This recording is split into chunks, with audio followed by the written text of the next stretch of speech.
नमस्कार मित्रों, मैं विशाल सिंह वी काम ई लर्निंग में आपका स्वागत करते हैं। आज कंपनी एक्ट 2013 में मेमोरेंडम ऑफ एसोसिएशन के विषय में, जैसा मैंने पिछले वीडियो में बताया, नीचे जाकर के आप लिंक में उसे देख सकते हैं। आज important class of the MOA, memorandum of association के क्या वाक्य हैं, यह 6 भागों में डिवाइड किया गया है।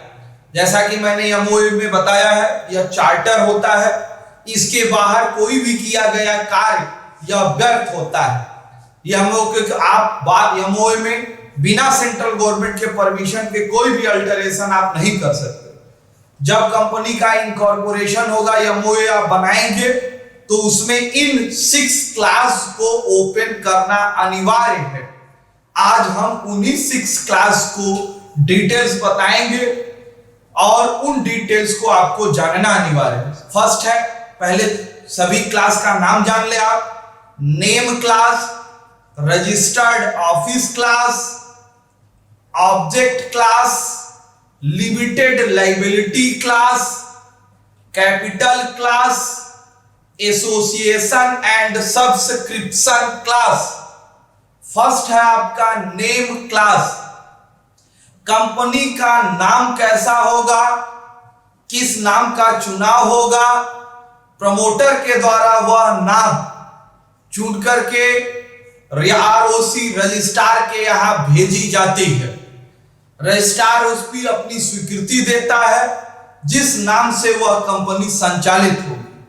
लेकिन नाम देते समय कुछ शब्दों को आपको ध्यान देने योग्य है। सबसे फर्स्ट आप ध्यान दीजिएगा, जब भी आप नाम का सिलेक्शन करेंगे, वह अवांछनीय नाम नहीं होना चाहिए या किसी भी ऐसे सेम पैरेलल नेम नहीं होना चाहिए कि जिससे कंपनी पहले बनी हुई हो और पुनः उसी नाम से आप दोबारा कंपनी का नाम बनाते हो।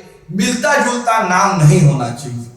सेकेंड कंडीशन है, यह नाम भ्रमित करने वाला नहीं हो, भ्रम में डालने वाला नहीं हो। एक दूसरे कंपनी पर नाम क्लियर स्पष्ट होना चाहिए। भ्रमित मतलब कि आप ऐसा नाम रख दीजिए, दूसरी कंपनी भी उसी प्रकार का नाम हो, लोग कंफ्यूज हो। जैसे एक्साइड बैटरी, अब आपने एक्साइड बैटरी है तो आपने एक्साइट बैटरी नाम रख दिया, तो यह भ्रमित करने का नाम है। तो कंपनी को जिस प्रोडक्शन वो कर रही है तो उसमें यह नाम स्पष्ट होना चाहिए। यह किसी अन्य कंपनी से मिलता जुलता नहीं है। जैसे फेयर एंड लवली तो फेयर लवली कह देते हैं, तो यह नाम स्पष्ट होना चाहिए, भ्रमित नहीं होना चाहिए। कुछ नाम के देने के कंडीशन में वर्ल्ड लेवल की जो बड़ी बड़ी संस्थाएं हैं उनसे नहीं मिलना चाहिए। आप देखिए, यूएनओ, यूनाइटेड स्टेट ऑर्गेनाइजेशन द्वारा कुछ नामित हैं, डब्ल्यूएचओ, वर्ल्ड हेल्थ ऑर्गेनाइजेशन, या भारत में फ्लैग है, भारत के जो प्रतीक चिन्ह है, उन सब इंपीरियर्स, राजा महाराजाओं के नाम से आप अपने कंपनी का नाम नहीं खोल सकते हैं। यदि कंपनी एक्ट के अंतर्गत यदि आपसे भूलवश, जानबूझकर नहीं, भूलवश यदि कोई गलती हो गई है तो एक्ट 16 में एक साधारण सभा में प्रस्ताव पास करके आप अपने कंपनी का नाम परिवर्तन कर सकते हैं। सेकेंड स्टेप है registered office class, section 12। Incorporation होने के बाद 30 दिन के अंदर कंपनी को अपने रजिस्टर्ड कार्यालय की सूचना आरओसी को देना होगा, जिसके माध्यम से कंपनी पर पत्राचार का सिस्टम, लेटर आने जाने का कार्य हो सके। आरओसी में जब रजिस्टर्ड कार्यालय आप देंगे तो उस रजिस्टर्ड कार्यालय, यदि ओनर होंगे तो ओनरशिप का पेपर, रेंट पे लेंगे तो रेंट एग्रीमेंट, अगर नहीं मिलता है तो गैस, इलेक्ट्रिक या any how declaration of the address के डॉक्यूमेंट्स पेपर आपको देने पड़ते हैं, जिससे रजिस्टर्ड कार्यालय से ही आपका व्यापार हो सकता है। यह वेरिफिकेशन कागज आपको लगाना अनिवार्य है। थर्ड पोजीशन हम आपको बताएंगे ऑब्जेक्ट क्लास। यह कंपनी के पावर को बताती है, कंपनी के उद्देश्य को बताती है।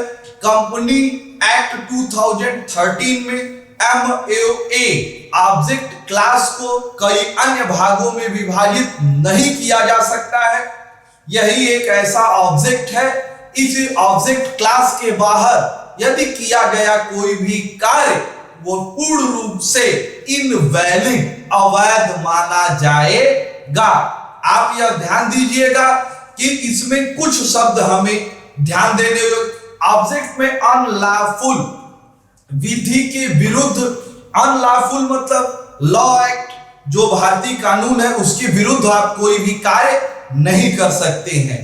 नेक्स्ट, जनरल IPC की धारा के विरुद्ध आप कोई भी व्यापार नहीं कर सकते। जैसे भारत में लॉटरी पर व्यापार करना, ये एनिमी, फॉरेन, विदेशी शत्रु से व्यापार करना बैन है।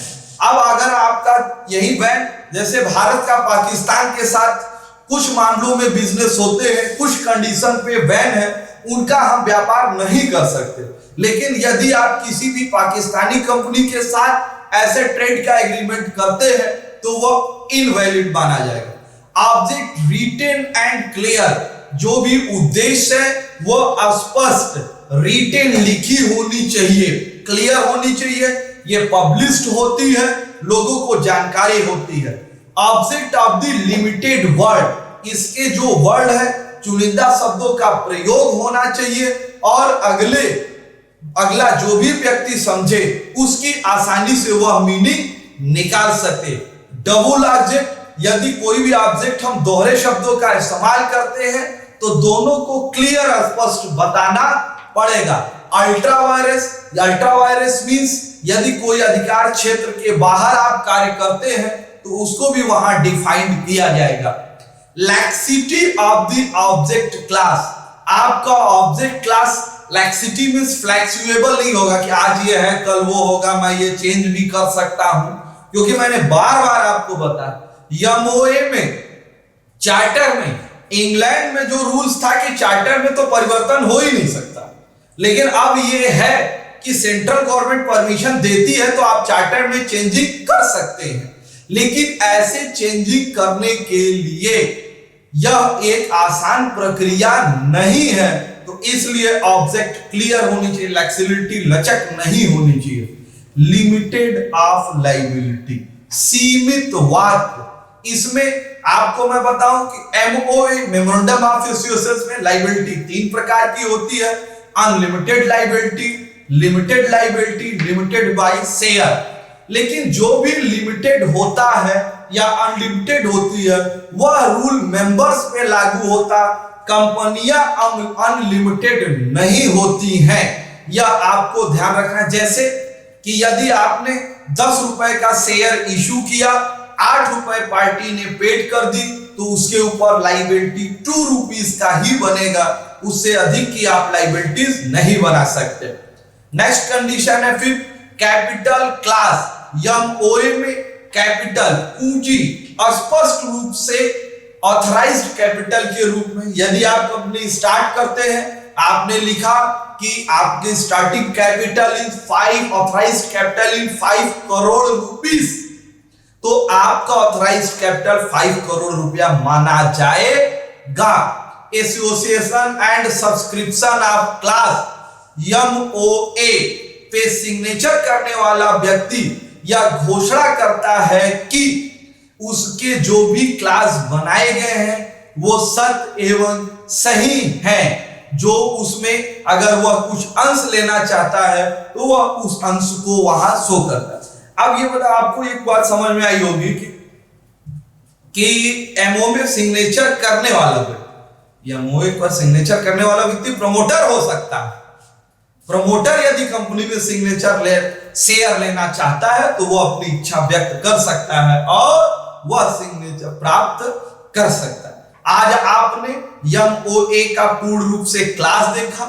यह क्लास किसी भी कंपनी के लिए बनाना 100% अनिवार्य है। क्लास के बाहर किया गया कार्य इनवैलिड माना जाता है। आपने पूरा मेरा वीडियो देखा, इसके लिए मैं आपको थैंक यू करता हूं। आप अपने नॉलेज को बढ़ाइए, ज्यादा से ज्यादा आप अपने इष्ट मित्र में लाइक, सब्सक्राइब एंड शेयर करिए कि सभी लोगों को कंपनी एक्ट 2013 कंपनी लॉ की जानकारी हो सके, जो विभिन्न चैप्टरों के माध्यम से वी कॉम लर्निंग पर आपको दिया जा रहा है। धन्यवाद।